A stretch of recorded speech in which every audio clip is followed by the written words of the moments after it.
ஏதோ தந்தைக்கும் மகனுக்குமான பிரச்சனை என்று அணுகாமல் அவர் ஒரு நாராயணகுரு அவர்களைப் போல அல்லது வள்ளலார் சுவாமிகளைப் போல தமிழின விரோதிகளில் நம்பர் 1, 2, 3 வச்சாச்சுன்னா அதுல குருமூர்த்தி ஒரு ஆள். அக்னியிலிருந்து வந்தீங்க, அண்டார்டிகாலிருந்து வந்தீங்க, இதெல்லாம் புராண குப்பைகள். அக்னியிலிருந்து அங்கிருந்து அந்த வம்சத்தில் இந்த வம்சத்திலிருந்து பிறந்து வந்தாங்கன்னு இதெல்லாம் எதுக்கு? அது சொன்னாலே எனக்கு பத்திட்டு வரும். யார் சொல்ல வந்தாலும் அந்த கேள்வியில விட்டுருங்க.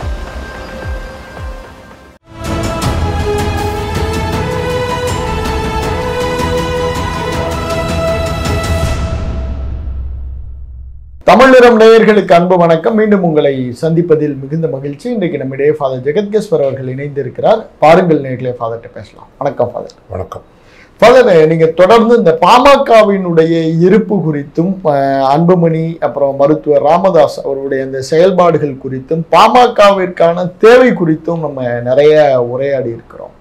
இப்ப இந்த பாமகவில் ஏற்பட்டிருக்கிற இந்த ஸ்பிளிட்டு இன்றைக்கு ஆடிட்டர் குருமூர்த்தி அவர்களும் சைதை துரைசாமி அவர்களும் ராமதாஸ் அவர்களை, மருத்துவர் ராமதாஸ் அவர்களை சந்தித்திருக்கிறார்கள். இந்த மோதல் போக்கு ஃபாதர், முதல்ல மருத்துவர் ராமதாஸ் அவர்களுக்கும் அன்புமணி அவர்களுக்குமான இந்த மோதல் போக்கு நீங்க எப்படி ஃபாதர் பாக்குறீங்க?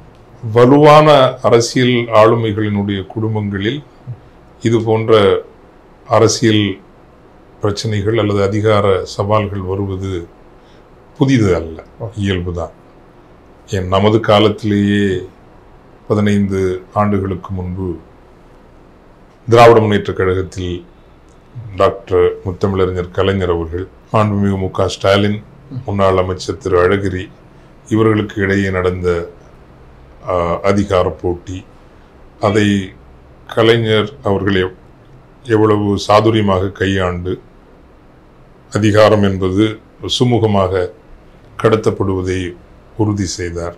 அல்லது லல்லு யாதவ் அவர்களினுடைய குடும்பத்தில் என்ன நடந்தது, சந்திரசேகர் ராவ் தெலுங்கானாவில் அந்த குடும்பத்தில் என்ன நடந்தது. ஆகவே இந்த வலுவான ஆளுமைகளின் குடும்பங்களில் இது இயல்புதான்.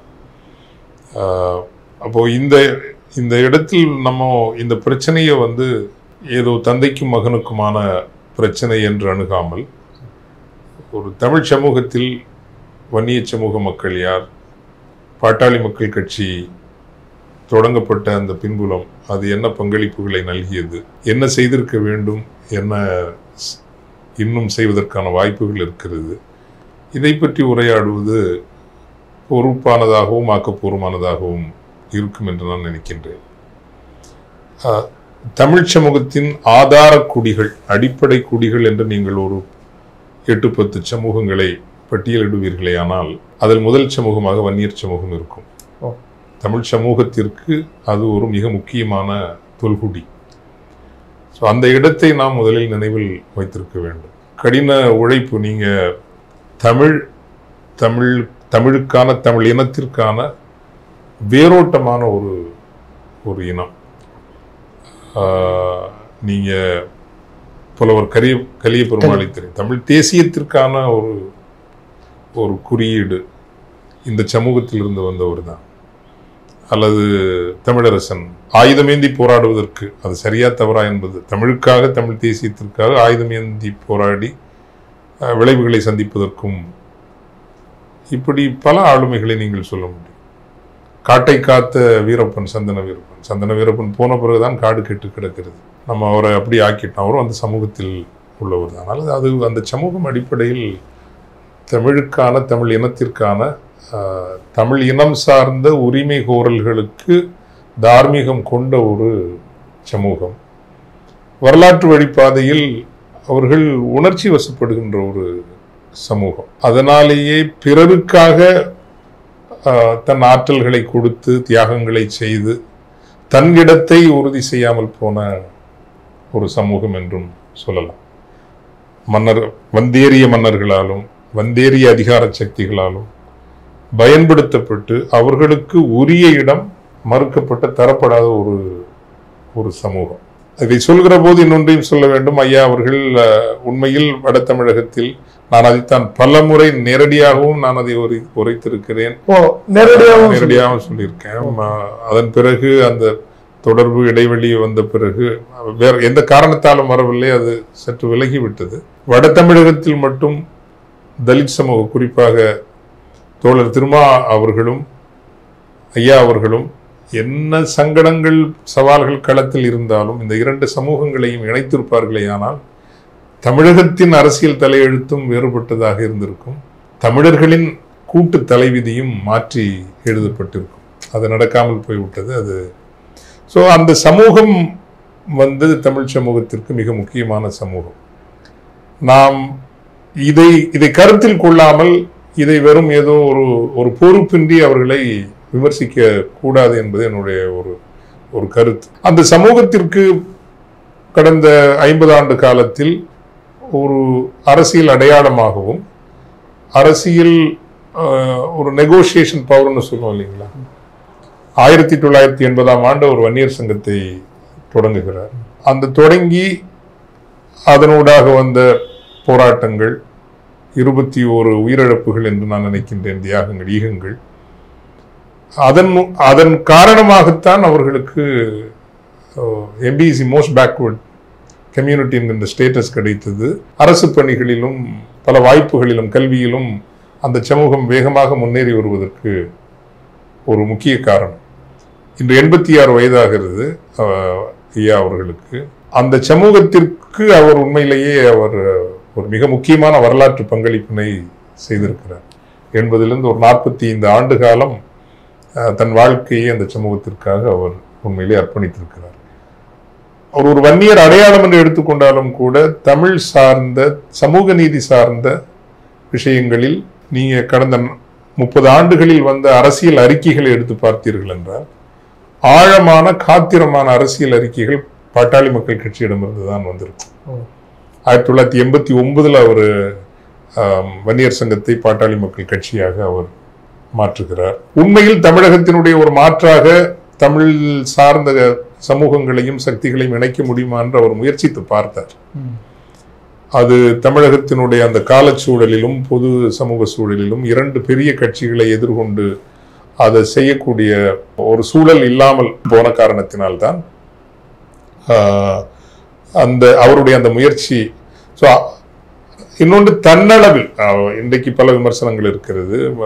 அவருடைய குடும்பம் நிறைய சொத்து சேர்த்து விட்டது என்கின்ற விமர்சனங்கள் இருந்தாலும் கூட தன்னளவில் அவர் எளிமையான ஒரு மனிதராக தைலாபுரம் தோட்டத்தில் இயற்கை வாழ்வு வழி அப்படியான ஒரு மனிதராகத்தான் அவர் இருந்திருக்கிறார். எனவே வன்னியர் சங்கம், பாட்டாளி மக்கள் கட்சி வன்னியர் சமூகத்திற்கு செய்த பங்களிப்புகள் மிக கணிசமானது. அவர்களினுடைய கடந்த 30 ஆண்டு கால வளர்ச்சியில் முன்னேற்றத்தில் வன்னியர் சங்கத்திற்கும் ஐயா ராமதாஸ் அவர்களுக்கும் பாட்டாளி மக்கள் கட்சிக்கும் மிக முக்கியமான பங்கு உண்டு.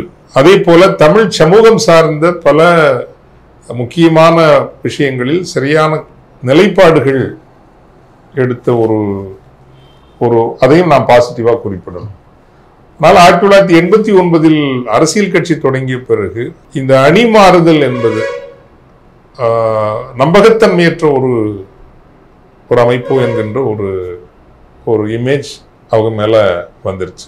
அதை அவங்க தவிர்த்திருக்கலாம். நான் சொன்ன மாதிரி அவங்க உண்மையிலேயே ஐயா அவர்கள் தலித் மக்கள் ஒட்டுமொத்த தமிழ் சமூகத்தையும் இணைப்பது என்று இல்லாமல் வட தமிழக பகுதிகளிலும் வடமேற்கு தமிழக பகுதிகளிலும் அவர் ஒரு நாராயணகுரு அவர்களைப் போல அல்லது வள்ளலார் சுவாமிகளைப் போல இந்த சமூகத்திற்குள் இறங்கி இந்த 2 சமூகங்களையும் இணைப்பதற்கான ஒரு முயற்சியை இருந்தால் இன்னைக்கு அவருடைய உயரங்கள் வேற லெவலில் இருந்திருக்கும். ஐ திங்க் அவர் எந்த ஆண்டில் அந்த முடிவெடுத்தார்னு தெரியல. தானோ தன் குடும்பத்தை சார்ந்தவர்களோ கட்சியிலும் அல்லது ஆட்சியிலும் இந்த பதவிக்கு வரமாட்டோம் என்கின்ற அந்த ஒரு நிலைப்பாட்டிலிருந்து விலகித்தான் 2004ஆம் ஆண்டு என்று நினைக்கின்றேன் திராவிட முன்னேற்ற கழகத்தின் துணையோடு மேலவைக்கு, பாராளுமன்ற மேலவைக்கு அன்புமணி அவர்கள் தன் 35வது வயதிலேயே உயர்த்தப்படுகிறார். மிக மிக செல்வாக்கான சுகாதாரத்துறை அமைச்சராகவும் அவர் மாறுகின்றார். ஸோ அதிலிருந்து அவர் புதுடெல்லி அதிகாரத்திற்கு பழக்கப்படுகிறார். இன்னொன்று ஐயா அவர்களைப் போல வளர்ந்தவர் அல்ல அவர் வேறு ஆனால் அவருடைய நிலைப்பாடுகளும் தியரிட்டிக்கலி அவர் கரெக்டாக தான். அன்புமணி அவர்களும் அது இடஒதுக்கீடாக இருக்கட்டும், சமூக நீதியாக இருக்கட்டும், அவர் சரியாத்தான் இருந்திருக்கிறார். ஆனா அந்த புதுடில்லி அதிகாரம் பார்த்தவங்க எல்லாரையும் நான் பார்த்துட்டேன். புதுடில்லி அதிகாரத்தை பார்த்தவங்க முதல் விசுவாசம் அதிகாரத்துக்கு தான் இருக்கே தவிர இனத்துக்கோ மொழிக்கோ இல்லை. இது நிறைய பேரை பார்த்தேன், அவர் மட்டும் இல்லை. அது நான் சொல்றது சரியா தப்பான்னு தெரியல. அது ஒரு மாய குகைன்னு நினைக்கிறேன். அந்த புதுடில்லி அதிகாரங்கிறது ஒரு மாய குகை தான். அதுக்கப்புறம் நீங்க தனியாக நிக்க பாக்குறாங்க. படுதுவலி 2016 உங்களுக்கு தெரியும், அன்புமணி என்கின்ற நான் என்று அவரை ஒரு மாற்று அரசியல் மாற்றாக நிறுத்துவதற்கு பெரும் எடுப்பிலான முயற்சிங்க மேற்கொள்ளப்பட்டது. அதெல்லாம் சரியா வரல. ஆனா குடும்பத்துக்குள்ள வந்து அப்போ ஒன்றும் பெரிய பிரச்சனை இருந்த மாதிரிலாம் தெரியல. பிரச்சனை எப்போ வருதுன்னு நான் நினைக்கிறேன்னா 2022 வந்து கட்சிக்கு தலைவராக அன்புமணி அவர்களை நியமிக்கிறார். அப்போதும் இன் குட் ஃபெய்த் அவர் பண்ணியிருப்பார். அவர் என்ன நினைச்சிருப்பார்னா, ஐயா அவர்கள் நினைத்திருப்பார் மகன் தலைவராக இருக்கட்டும், ஆனால் முடிவுகள் நான் அவர் எடுப்பதாக ஒரு இது இருந்திருக்க கூடும். அதற்கு பிறகுதான் அவருக்கும் வயது 80 கடந்து விட்டதால் அதிகார மையம் என்பது, இப்போ ஐயா அவர்கள் தைலாபுரத்திலிருந்து அவரை சுற்றின ஒரு தலைமைத்துவ வட்டம் அப்படின்னா, அப்போ சென்னைக்கு அதிகார மையமாக அன்புமணி அவர்கள் வராரு. அது அவருக்குள்ள உள்ளுக்குள்ள ஒரு சில இதெல்லாம் இருக்கலாம். குடும்பம் சார்ந்த சில பிரச்சனைகளும் சவால்களும் இருக்கின்றன. ஆனால் அதை பேசுவது அது நமக்கு அது பொது ஒழுக்கம் அல்ல. அது குடும்பத்திற்குள் என்ன பிரச்சனை என்பது அது அவர்களினுடைய பிரச்சனை. எல்லா குடும்பங்களிலும் இருக்கும், உங்கள் குடும்பத்தில் என் குடும்பத்திலும் இருக்கும். அதை பொது வெளியில் பேசுவது என்பது தேவையற்றது என்று நான் நினைக்கின்றேன். 2024 தேர்தல் தான் இருவருக்குமேயான ஒரு கருத்து வேறுபாடுக்கு காரணமாக இருக்கும். அதுதான் அந்த வாட்டர் ஷெட்னு சொல்லுவாங்க, வெரி டிஃபைனிங். 2024 தேர்தலில் பாஜகவுடன் கூட்டணி என்கின்ற அந்த முடிவில் ஐயா அவர்களுக்கு உடன்பாடு இல்லை. அந்த முடிவை அவரிடம் முழுமையாக கலந்து ஆலோசிக்காமலும் அவரை நம்பிக்கைக்கு எடுத்துக்கொள்ளாமலும் அன்புமணி அவர்கள் எடுத்தார் என்கின்ற அந்த புள்ளியிலிருந்து தான் அரசியல் ரீதியான கருத்து வேறுபாடுகள் இருவருக்கும் இடையே கூர்மை அடைகிறது என்று பலரும் சொல்கிறார்கள். அது நான் உள்வட்டத்தில் இருந்து அறிந்தது அல்ல. ஆனால் ஒன்று எனக்கு தெரியும், அந்த தேர்தலுக்கு பிறகு பாமக இழந்திருக்கிறது, பாஜக பயனடைந்திருக்கிறது. பாஜகவினுடைய அணுகுமுறை, RSS அணுகுமுறை எப்படின்னா, அது வந்து ஒரு பெரும் கார்ப்பரேட் அணுகுமுறை. சிறு மீன்களை தின்று அழிக்கும் திமிங்கலம். அது ஒரு உதாரணமா சொல்லணும்னா, இப்ப பேரச்சூட் அப்படின்னு ஒரு தேங்காய் எண்ணெய் பிராண்ட் இருக்கு இல்லைங்களா, அது எப்படி வளர்ந்ததுன்னா, நீங்க நம்ம VVD தேங்காய் எண்ணெய் நம்ம ஊருக்காரங்க சிறிய இடத்திலிருந்து சிறு முயற்சியிலிருந்து வளர்ந்து ஆர்கானிக்கா வளரல. பேரச்சூட் எப்படி வளர்ந்ததுன்னா, சின்ன சின்ன பிராண்ட் இருக்கும் இல்லைங்களா, அந்த பிராண்டுங்களை எல்லாம் ஒரு பணத்தை கொடுத்து வாங்கி அந்த பிராண்டை கொண்டு பேரச்சூட்னு இவங்க வந்து பெருமுதலாளியாக மாறுகிறாங்க. பிஜேபி அதுதான். மற்றவங்க எல்லாம் கஷ்டப்பட்டு ஒரு மார்க்கெட்டை உருவாக்கி வச்சிருப்பாங்க. அதுக்கு ஏதோ ஒரு காசை வாங்கிக்க அல்லது ஒரு பதவியை வாங்கிக்க. இப்ப அதிமுகவிலிருந்து ஒரு தொகுப்பினரை இப்ப உள்வாங்கியிருக்காங்கல்ல, உள்வாங்கிட்டு வந்து 2031 ஏறக்குறைய 60-70% அதிமுகவினரை உள்வாங்க முடியும்னு அவங்க நினைக்கிறாங்க. ஒன்றையில் பதவியை அல்லது பணத்தை கொடுத்தும் அல்லது ED, CBI, IT போன்ற துறைகளை பயன்படுத்தி அது பண்ணலான்னு அவங்க நினைக்கிறாங்க. அதை பண்ணிட்டு இருக்கிறாங்க. இதுதான் பாஜகவினுடைய அணுகுமுறை. இங்கேயும் அப்படிதான். நீங்க பாத்தீங்கன்னா 2024 தேர்தலில் ஒன்றேல் அவர்கள் அதிமுகவுடன் கூட்டணி வைத்திருக்க வேண்டும் என்பது ஐயா அவர்களினுடைய நிலைப்பாடு. அப்படி வைத்திருந்தால் ஒரு 2-3 பாராளுமன்ற தொகுதியாக அவங்க உறுதியாக வென்றிருப்பார். சௌமியா அன்புமணி கட்டாயம் வெற்றி பெற்றிருப்பார். அப்பவே வந்து எங்களுக்கு தரவுகள் கிடைத்தது.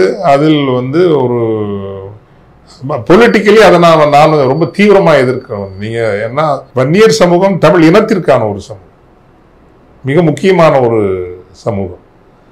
அப்ப தமிழ் சார்ந்து, தமிழ் இனம் சார்ந்து, தமிழ் நிலம் சார்ந்துதான் நிற்க வேண்டுமே தவிர, அந்நியர்கள் எல்லாம் வந்த பொழுது எப்படி அவர்களை வெறும் தேவைக்கு பயன்படுத்தினார்களோ அதே போல மீண்டும் அவர்கள் புதுடில்லி அதிகாரத்திற்கு சேவகம் செய்கிற, அவர்களுக்கு 2ஆம் வேலை செய்கிற ஒரு சமூகமாக மாற்றிவிடக்கூடாது ஒருவேளை அமைச்சர் பதவி கொடுப்பார்கள். அன்புமணி அவர்களுக்கு பெரிய அமைச்சர் பதவி கொடுக்கலாம். அதற்காக வந்து அந்த சமூகம் புதுடில்லி சர்வாதிகாரத்திற்கு முன்னால் நிற்கிற ஒரு சமூகமாக மாற்றப்படுமே. ஆனால் அது தமிழ் இனத்திற்கு இழப்பு என்கின்ற வகையில் நான் அந்த நிலைப்பாட்டை நான் எதிர்க்கிறேன். அப்போது பேசப்பட்டது அண்ணா திராவிட முன்னேற்ற கழகத்திடம் கூட்டணி வைக்காமல் இருப்பதற்காக திமுகவிடம் இருந்தும் பணம் பெற்றுக்கொள்ளப்பட்டது. பாஜகவுடன் கூட்டணி வைப்பதற்காக பாஜகவிடம் இருந்தும் பணம் பெற்றுக்கொள்ளப்பட்டது. So there was also money involved. So இந்த நிலைப்பாடுகள் எல்லாம் அன்புமணி அவர்களினுடைய பொது அரசியல் நம்பகத்தன்மை குறித்த கேள்விகளை, ஏன்னா கட்சி கீழே வருது இல்லைங்களா, கட்சி ஒன்றும் இல்லாமல் போகுது. இதிலிருந்து தொடங்கிய விரிசல்களும் பிரச்சனைகளும் அதோடு குடும்பத்திற்குள் இருக்கக்கூடிய சில சங்கடங்களும் எல்லாம் சேர்ந்து தான் அதில் பல விஷயங்கள் இருக்கிறது. நம்ம அதை பேச வேண்டிய அவசியம் இல்லை. இந்த நிலைக்கு இன்றைக்கு வந்திருக்குது.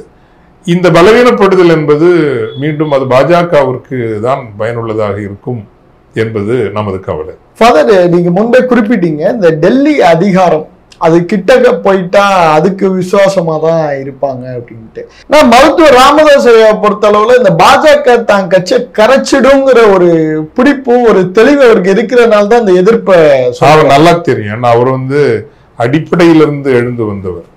அவர் ஒன்றும் பாலும் தேனும் உண்டு அப்படி வளர்ந்தவர் அல்ல.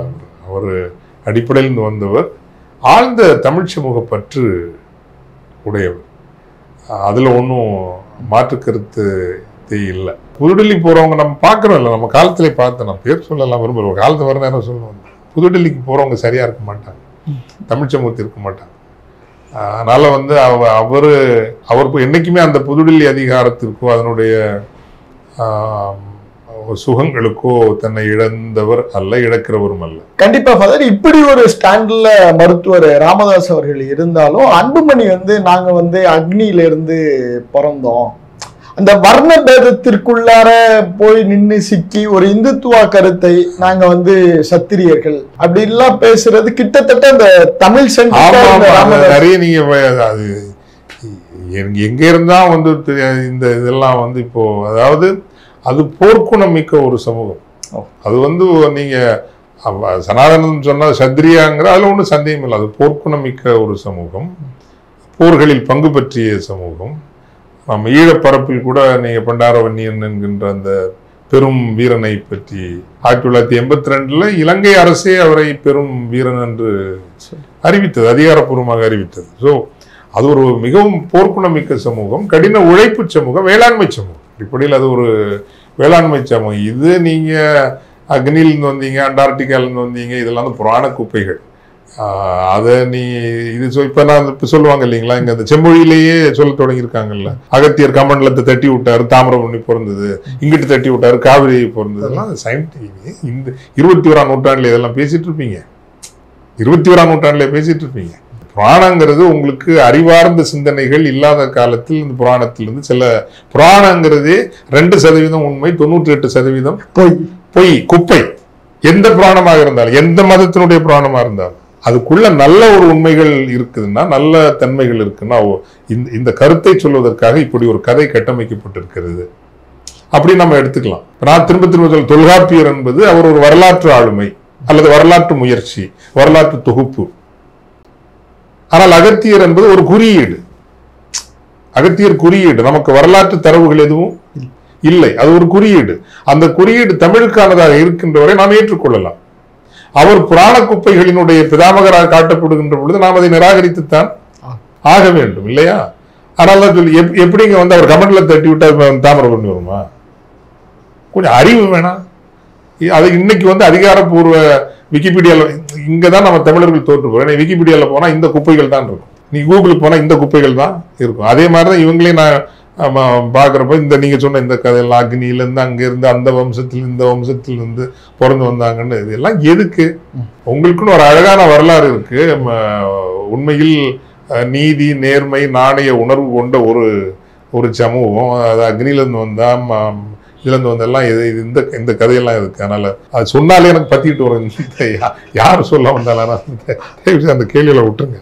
இப்ப அந்த அன்புமணி பற்றி பேசுகிறப்ப பொதுவா பேசுறது இந்த தமிழ் நிலம் சார்ந்த பெரிய புரிதல்கள் அவருக்கு இல்லை, அந்த புரிதல் இல்லாதனாலதான் இவர் போய் பாஜக ஈல்டாகிறாரு அப்படிங்கிற ஒரு கருத்து இருக்கே. உறுதியாக ஐயா ராமதாஸ் அவர்களுக்கோ அவரோடு இருந்த காடுவெட்டி குரு அவர்களுக்கோ அல்லது அவரோடு இருக்கக்கூடிய தலைவர்களுக்கோ அந்த தலைமுறை தலைவர்களுக்கு இருந்த அந்த தமிழ்நில புரிதல் தமிழ்நில பற்று அன்புமணி அவர்களுக்கு இருக்கும் என்று எதிர்பார்க்க முடியாது. ஆனால் அதற்காக அவருக்கு சமூக நீதி புரிதல் இல்லை, இடஒதுக்கீடு பற்றி தெரியாது, தமிழ் சமூகத்தின் பொது வளர்ச்சி பற்றிய அல்லது புதிய தொழில்நுட்ப திசைகள் பற்றின புதிய ஒரு சேஞ்சிங் ரியாலிட்டிஸ் என்று சொல்லுவோம், மாறும் இந்த தன்மை குறித்த புரிதல் இல்லைன்னு நம்ம சொல்ல முடியாது. ஐயா அவர்களுக்கு இல்லாத ஒரு நவீன புரிதல்கள் அவருக்கு கட்டாயம் இருக்கும். 21ஆம் நூற்றாண்டுக்கான பல புரிதல்களும் தெளிவும் இருக்கும்.